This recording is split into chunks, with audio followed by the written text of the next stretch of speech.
in the intake of all of that wisdom, what you were really looking for were the pieces of yourself that you forgot.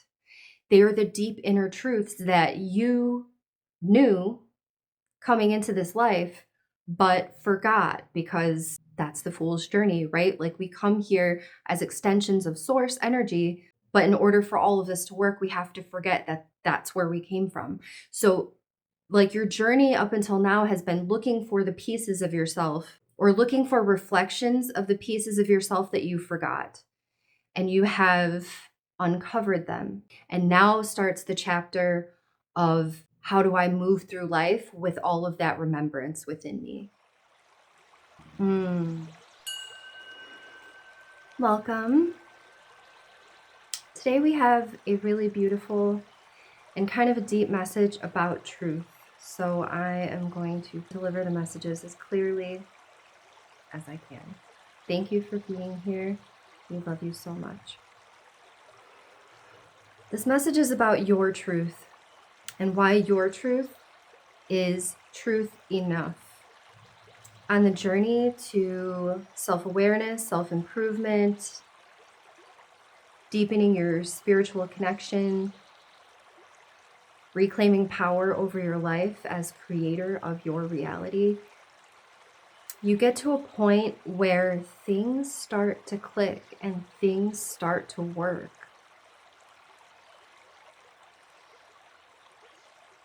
And it feels like you are in the space currently where you have ripened, internally ripened to the wisdom that has been coming at you from different directions. Have you ever had the experience where you listen to something and it doesn't make sense, even if you're paying close attention, and then you listen again and you're like, this just is not making sense. But then a couple of weeks go by, you go back and you listen to it, and something resonates like very deeply. And it's not like a teaching or receiving of new wisdom. It is like a remembering. This also happens with certain wisdom that you hear, but it doesn't make sense in the moment, but like something about it sticks with you. And it like kind of like maybe almost like plays in the back of your mind. Like it's a phrase that pops in once in a while that you just like, it doesn't make a lot of sense until the moment where you internally ripen to become a match with that bit of wisdom. And then you go looking for more proof that what was resonating for you, what you are remembering from within, it's like you go looking externally for more confirmation that it's really true. You are in the space where things cannot be proven. And the more you try, the more you kind of like dissipate the magic. There is a beautiful blossoming. I'm feeling like you are a healer, a light worker, a teacher. And when we talk about enlightenment and like ascended masters, it's not that anybody, like, it's just something that you grow into. It's something that you ripen into. And it's something that you become. It's not a label you would use for yourself, but it's something, it's an energy that you embody. And you are moving in the direction of, it's not really status, but I think for the sake of conversation, or the sake of delivering the messages, like for you to understand what this means, you are moving into what other people would probably call the status of ascended master. In this space, nothing can be proven externally. In this space, no other truth can take away your truth.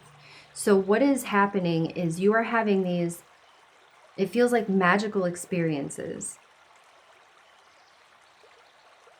unexplainable type things, like your gifts are developing. I'm like hearing your intuitive abilities are awakening and sharpening, and you are getting really in touch and like fine-tuning your connection with your intuition, and more importantly with energy. Like, so often when we think about like intuition and even like in astrology and the tarot cards, we don't say it out loud, but we think that there's someone else running the show. Like there's someone else, and that is not what's happening. Like it is all your own energy. It is all always energy, and the movement of energy and the frequency of energy, the vibration of energy, the momentum of energy. Everything is always about energy. And when you are tuning into your gifts, what you find underneath all of it is the raw energy.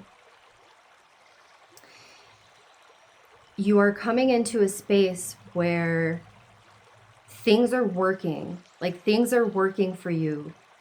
If you've been working on like or practicing different techniques for manifestation, if you've been kind of diving into like law of attraction and law of assumption, you are finding that things that you're doing are working. Like you are experiencing a shift. And it's like, it's incredible. Like you almost cannot believe it. So you're looking around for like confirmation, like from other people that they see it too, or something like that. Like there's something within you that is just like not able to fully believe that this is really happening, that these things really work. Okay, so that's the space that we're in. The message from Spirit today is about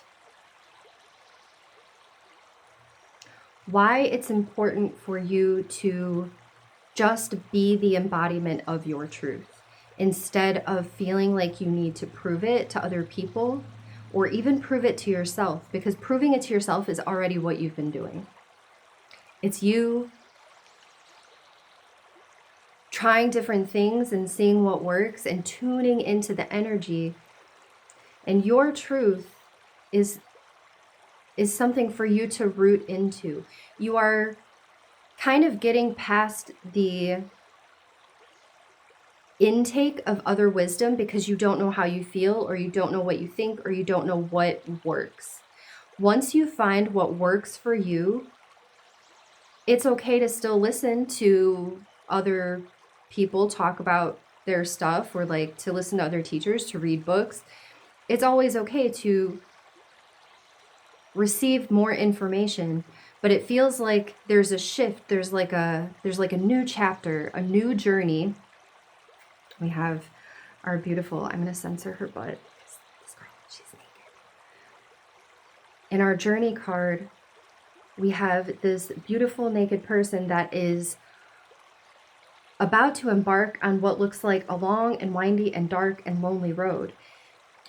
And what this is a chapter in your life where you start living from your own truth.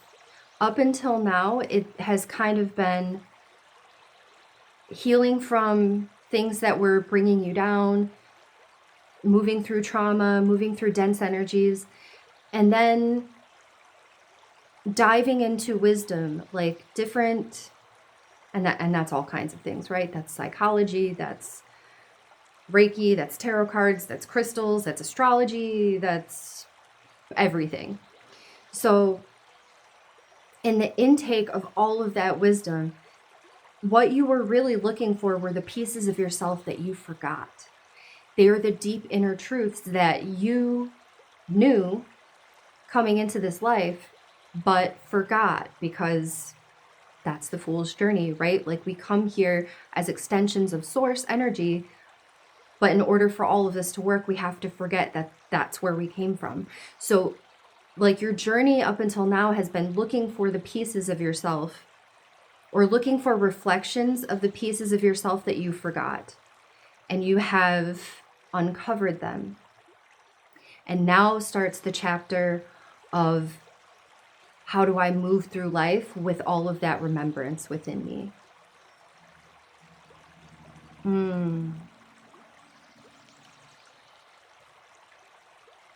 and magical things will just happen. Things will just shift so fast. It's a completely different paradigm. It's a reality shift. It's a paradigm shift.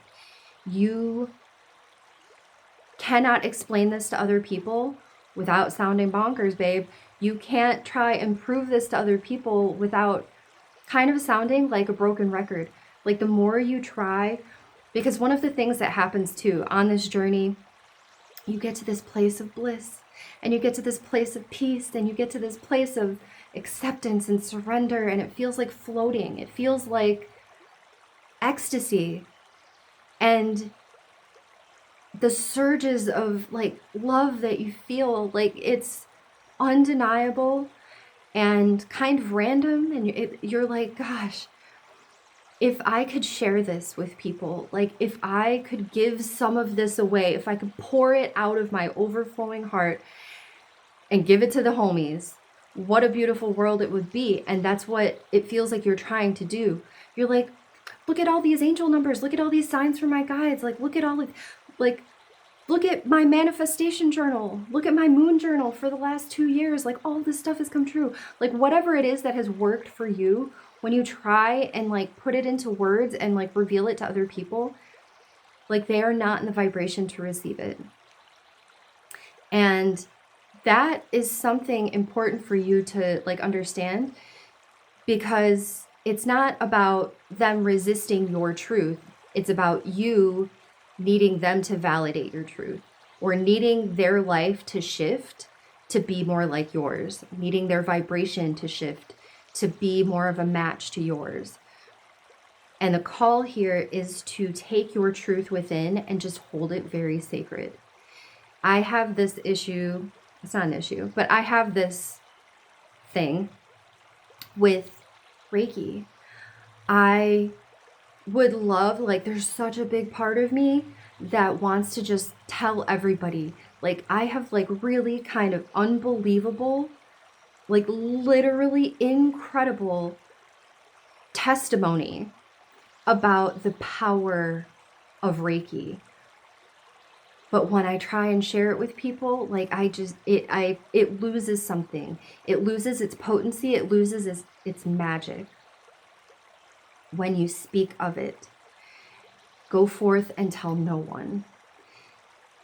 Hold your, oh my gosh, chills. Hold your truth within you and let it continue to bloom. Let it continue to blossom. The truth will be seen.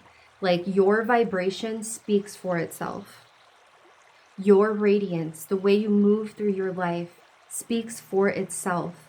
When you are embodying your truth and you are on this journey, you are not afraid of anything. You are not also not judgmental of anything. So we get to this space where I feel like you might be maybe sometimes stuck on when other people say the wrong thing. I feel very much like you are a very compassionate person. You are an empath. You are very like extra, like I'm feeling like clairvoyant. Like, you have abilities. You are probably a channel. You are probably like, you are tuned in. And then when you hear other people say things that don't line up with what you have learned, what you have found to be true for you after a lot of like learning and practicing and seeing, like really testing it in your own life. After testing all of this wisdom that you have been accumulating in your own life, you have found things to be true for you. And when other people say things that don't match up with that, it makes you kind of like contract, because you're like, ooh, that's not true. The invitation here is to understand that there are different messages and different bits of wisdom. There are different facets of the truth that will resonate for you at different times. So, what's the best way to explain this? There is something in, so there's HUNA philosophy. HUNA is an ancient, like ancient Hawaiian, ancient Polynesian spiritual philosophy.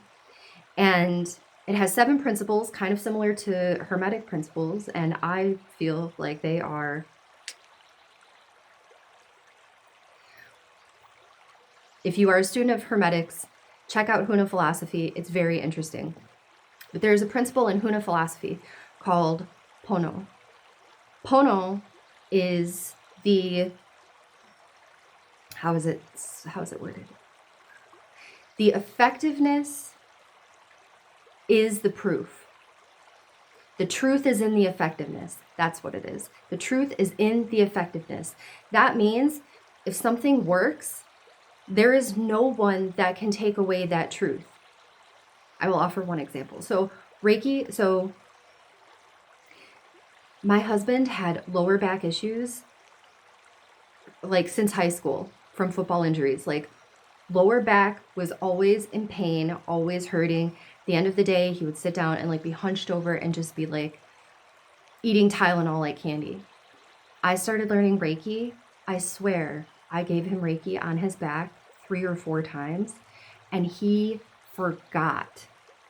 It wasn't, he was like, not like, oh, wow, my back pain is gone. Thank you so much. Your Reiki is magic. No, this man forgot he had ever had back pain to begin with. So anyone else in the whole world could be like, oh, his disc probably slipped back into place. Like it's just a coincidence. Like, but we know what it really was, or I do. And that's true for me within. And even if I say something to him about it, all it's going to do is reactivate the vibration of his back hurting again.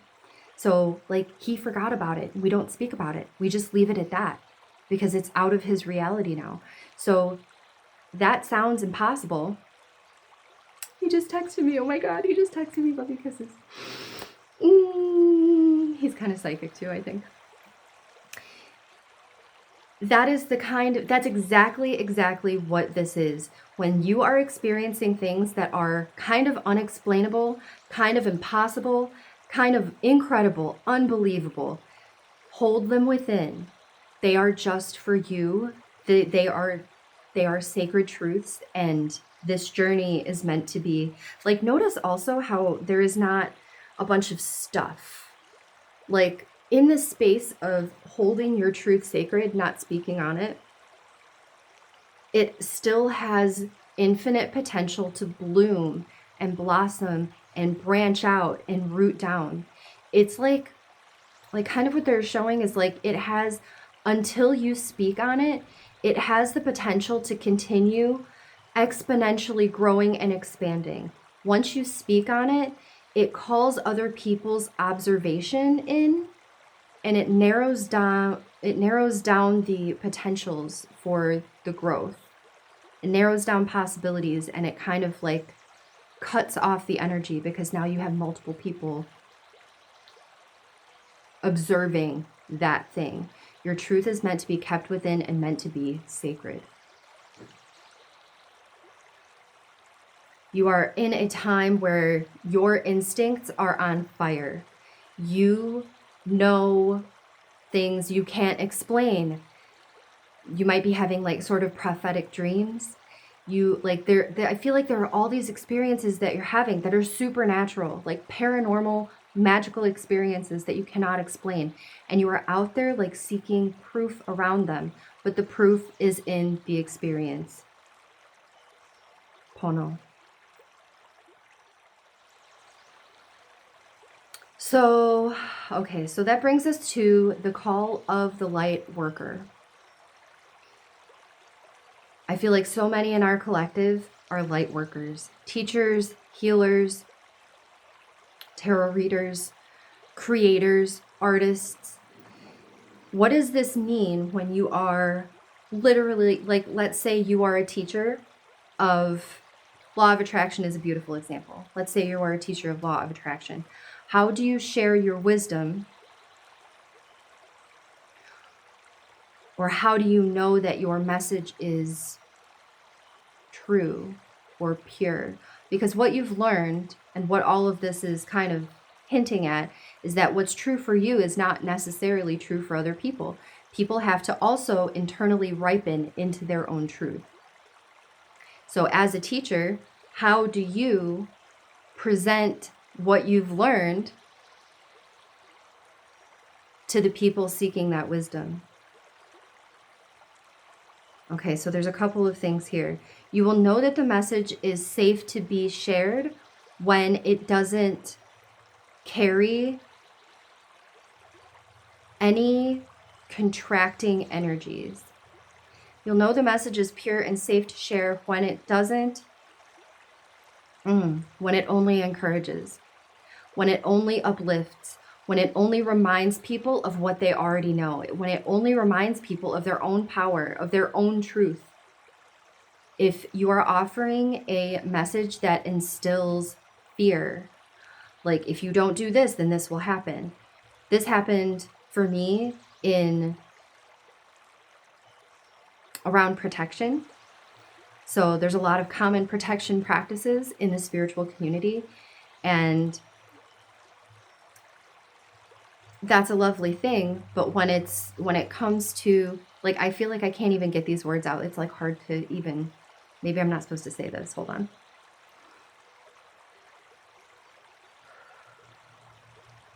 There is something inherent in telling people that they need to protect themselves that makes them feel like bad things will happen if they don't do it exactly right, or they don't do, or if they forget to do it.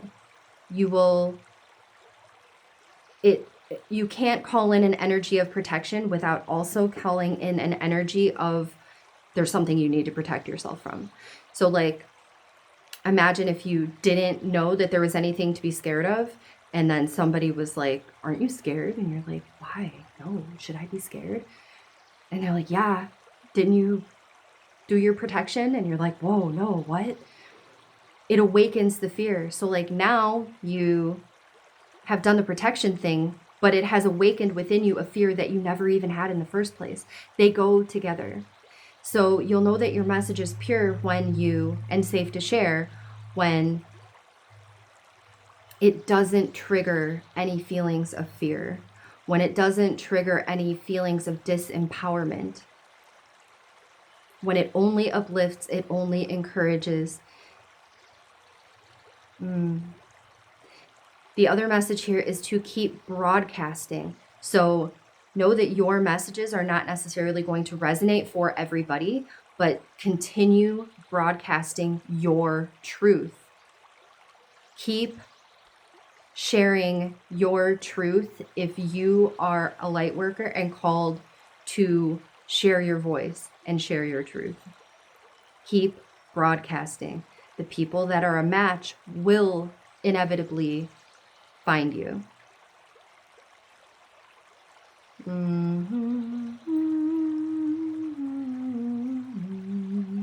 What else?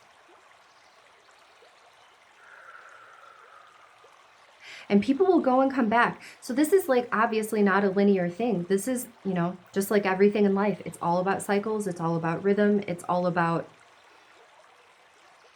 being a multifaceted, multidimensional person here.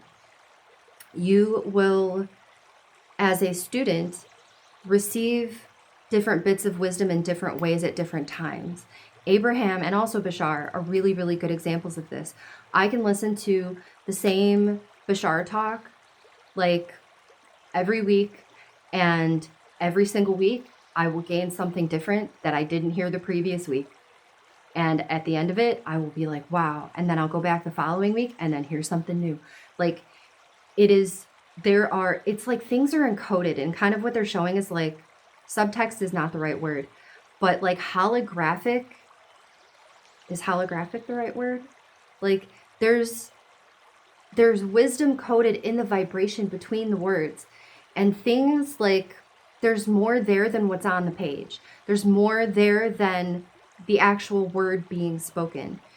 And you are in the space to absorb all of it and download all of it. I think our last message here is going to be, what does this do for you as a person? Like whether you're a teacher or not, When you get to a space where you are the embodiment of your own truth, and you know that whatever crazy things you've been doing that sound bonkers, like, it works for you and it is your truth and no one can take it away from you. When you no longer feel the need to explain it or prove it, it puts you in a space where you can now really open your mind and open your energy to what other people are saying, because it feels like there's a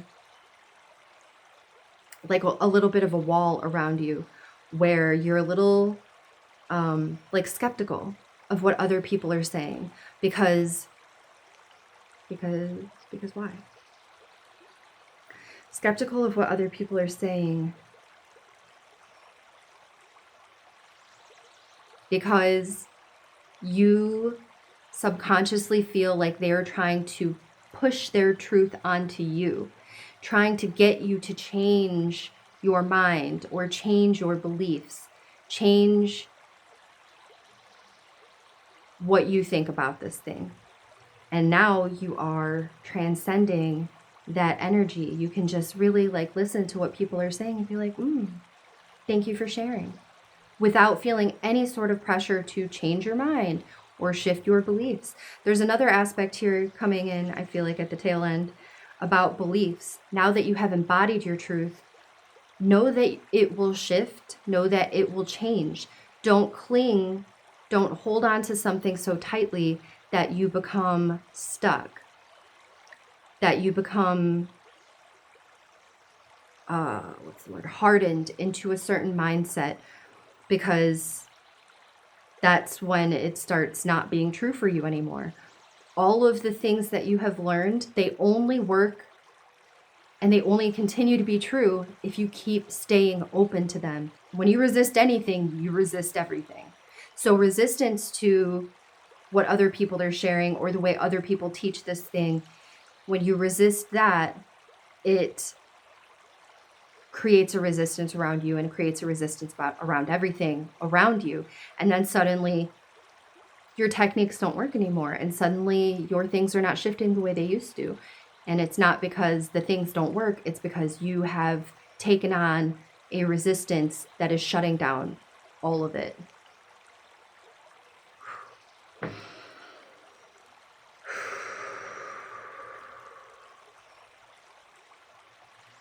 Anything else? Man, oh my God, we're at 30 minutes. Macaroni. Anything else? I feel like we want to touch just a little bit more on the facets, the multifaceted nature of reality. You know the elephant thing?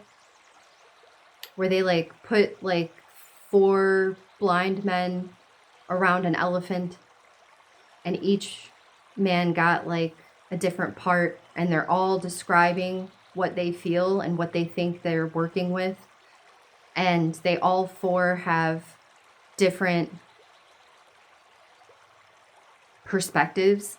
They all have a different piece of the elephant, so they're all describing different things, but they're all talking about the elephant.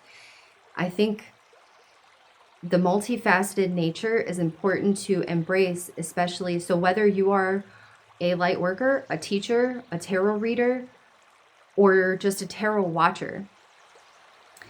There are different facets to the messages that are being offered that are not for everybody all the time. They are meant to be little fragmented reflections of what you are emitting. So the energies that match you, like that's why we say, like all tarot readers, especially doing collective messages, say take what resonates, leave what doesn't. In tarot readings, I can watch the same tarot message, or I can like start watching a message and be like, this isn't resonating, and skip it. And then like 6 months later, it'll pop back up on my feed and I can tell I've watched it because it's the watch bar down there, right? And I'm like, oh, I think I remember this message. And I clicked off of it because it didn't make any sense. And then I go back in, I'm like, let me go in with some fresh eyes, and I'm a new person now, so let's see. And damn, if that shit does not like hit. So different messages will resonate at different times, and different readers will offer different facets of that message too. Like if you give 5 different tarot readers the same 3 cards to read, they're going to see different things. That doesn't make any of them wrong. It means that each of them has a different lens of experiencing, or different filter of experiencing those messages. And they will catch you at different times. They will make sense to you at different times. You can also give 3 readers 3 cards, and they could deliver like almost word for word the same exact message, and you will understand one better than the other. You will hear one differently than the others. One will resonate more deeply for you than the others, because it's all vibration. It's all energy. It's all vibration. 3355. I feel like this is a long enough message. Thank you, Spirit. Embody your truth. Walk in your truth. Anchor in your truth. Feel no need whatsoever to prove it to anybody. PONO. The truth is in the effectiveness. The truth is what you are embodying and living every day.